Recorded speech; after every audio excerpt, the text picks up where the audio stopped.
सन 1751 की बात है।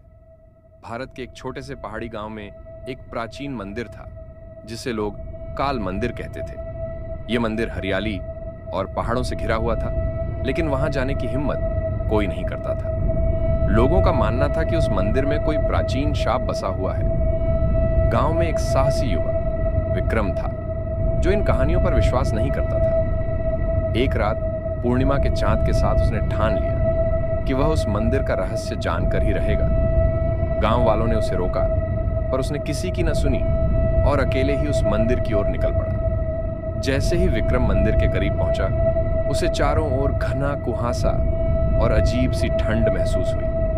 मंदिर के पत्थर काले और सर्द थे और वहां हल्की हल्की आवाजें गूंज रही थी, जैसे किसी का रोना हो। विक्रम ने हिम्मत जुटाकर मंदिर का दरवाजा खोला और जैसे ही अंदर गया, उसका दिल जोर से धड़कने लगा। वहां दीवारों पर अजीब आकृतियां बनी थीं और एक विशाल पत्थर की मूर्ति थी जिसका चेहरा विकृत और आंखें खाली गहरे गड्ढों जैसी लग रही थी। अचानक मंदिर के कोने में उसे एक चमकीली किताब दिखी जो खुद से खुली थी। जैसे ही उसने उसे उठाया, किताब के पन्ने अपने आप पलटने लगे। उसमें एक कथा लिखी थी कि इस मंदिर में आने वाले हर व्यक्ति की आत्मा यहां कैद हो जाती है। विक्रम घबरा गया और किताब छोड़ने की कोशिश की, पर उसका हाथ उससे चिपक गया। तभी पीछे से एक खौफनाक आवाज आई,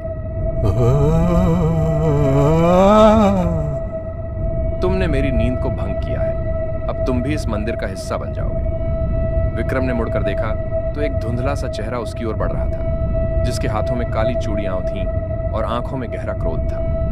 विक्रम ने भागने की कोशिश की, पर मंदिर का दरवाजा अपने आप बंद हो गया। वो आवाज और पास आती गई और अचानक सब कुछ अंधेरे में बदल गया। सुबह गांव वालों ने विक्रम को ढूंढने की कोशिश की, लेकिन उसका कोई निशान नहीं मिला। कहते हैं कि आज भी हर पूर्णिमा की रात उस मंदिर से किसी के चीखने की आवाज आती है और जो भी उस मंदिर के पास से गुजरता है उसे विक्रम की परछाई दीवारों पर दिखाई देती है, जैसे वो अब भी उस शाप से मुक्त होने का इंतजार कर रहा हो।